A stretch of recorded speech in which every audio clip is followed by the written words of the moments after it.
So in this box right here, I have a set of wedges that are claiming to be more forgiving, more accurate, more versatile than all the wedges out there. They're wedges that are designed for every golfer, not wedges that are designed for tour players that every golfer has to use. These are the 2.0 wedges from Edison Golf, and I'm opening it right here.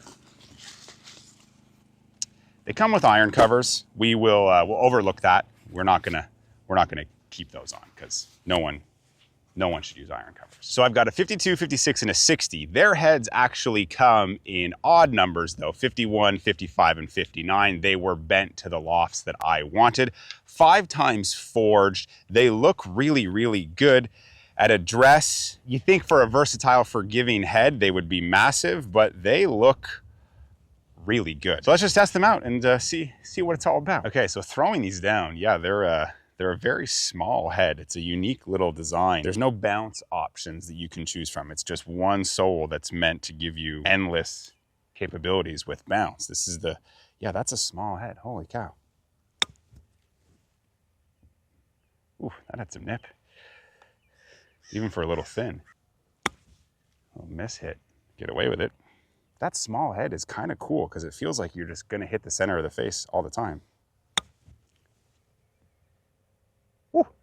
See if we can drive one in there with some spin. Yeah, wow. That was a little thin and it still spun really, really well. All right, let's lay this thing wide open and see what we can do. Whoa.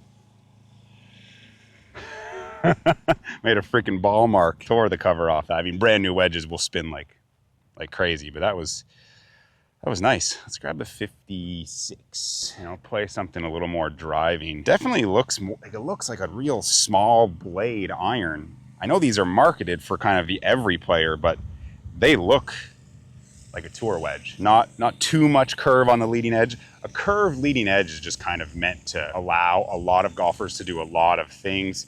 Your upper echelon typically like straighter leading edges. Yeah, that looks good. That's gone, but that reacted well. I mean, they're reacting to the turf really, really well. Let's try this 51. Let's kind of run something up there. Well, 52. It's a 51 degree head. That would look really good in the fairway. Just hitting a full shot with this thing.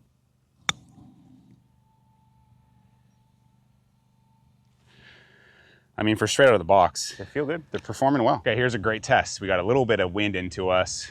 Mid-length bunker shot, but it's landing on a downslope down grain. So you got to get this thing high with some spin and try to land it all the way, or just dolly it out there and let it, that spin be controlled to run down the hill. So let's see what we can do.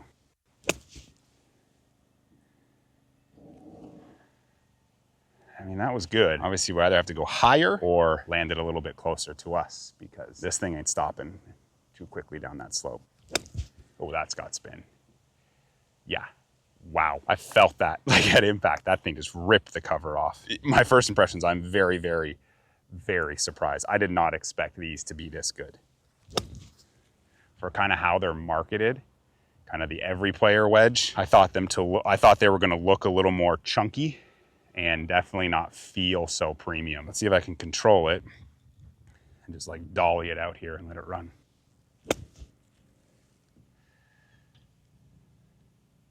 Caught that one a little bit heavy, but it still kind of went through the sand nicely. Yeah, that's awesome. The sole on this thing is, yeah, it's versatile AF. Downhill lie, downhill slope. I mean, it's never gonna stop, but that was good. I'm having some fun here. One more. Oh, that spun so nicely. Wow. So one thing I love to do with testing wedges or just working on my short game is like take one shot and hit it with all the wedges, hit it high, hit it low, because then you're really seeing just how creative you can get with these clubs and if these clubs will perform to your level of creativity. So this is the 52 degree. Obviously it's a pretty straightforward. This is the shot you would hit out on the golf course. Just kind of put it on the back foot. Is this thing going to react the way you want it to react into the grain here? So I've got to strike it well. I've got to use the bounce well. But then it's like, okay, hit the same shot with the 56. So you're going to fly it just a little bit further. You're going to use the bounce. Like, it's just a good way to test what the wedges can do, and you can control them, hitting different types of shots with them. These feel great. You kind of dubbed that one.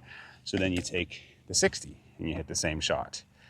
So obviously now we're flying a lot further. But is this thing going to react with the turf well? Bermuda grass into the grain, you need to use the bounce, or you're going to be embarrassed pretty quickly. And this leading edge and bounce combination feels really good. See, I dubbed that. But then it's like, okay, hit the same shot with the 60, hit it really low. Can you do that? Can you back foot it? Can the wedge do that? Can you go mid-height with it? Or you just dub it. Or you take the 56, okay? So now 56 is typically like mid-height. Can we go back foot and react the way we want it to react? Yep. So then can we go front foot and get this 56 up in the air and have it execute relatively well? And then we do it with the 52. So it's like, you got to get creative. You got to know how to use the bounce. Because yeah, we're back footing 52. Can we get can we get some air under the 52? A little scuffy, but it worked. Can we get some air under it? And land it a little closer to the hole. And still have it, that was good, man. And still have it stop. This is the test. This is the ultimate test for wedges. Can you hit a lot of shots with them on different conditions and different turf? That wasn't good. Like, that's a 52 degree. So now it's just like, let's see what the numbers are with these things. If I can flight it, if I can do what I want to do with it, and how forgiving it is, because they claim to be super, super forgiving. So let's see how forgiving they are on those 3/4 to full shots. So around the greens, they pass the test. These wedges are really good. They're very versatile. They're very forgiving. Even you saw some mishits. I got away with it. The spin is there. Everything about them is up to snuff. It's very, very good. And it better be, because they're $200 wedges. You bundle them, they're a little bit cheaper. This 3 bundle would come into about $185, $86 a wedge. That's the same price, if not a few bucks more, than your Vokey, your MG4, your Jaws wedges. So these wedges need to be very good around the greens if they're going to be asking you to pay slightly more than the big brands that you already know. Number-wise, I got them in here and I started testing them. And unfortunately for me, just launching too high and the peak height is too high. The distance and forgiveness really there. Like even some of the mishits, I got some good distance out of them. The spin is really, really good. The spin control was really, really good, but they're just launching a little bit too high, and the peak height for a wedge is just too high for me. As you get better at this game, you want to be able to hit your wedges lower when you need to. You want to be able to control the spin and control that trajectory. Unfortunately, these things are just launching high and going too high.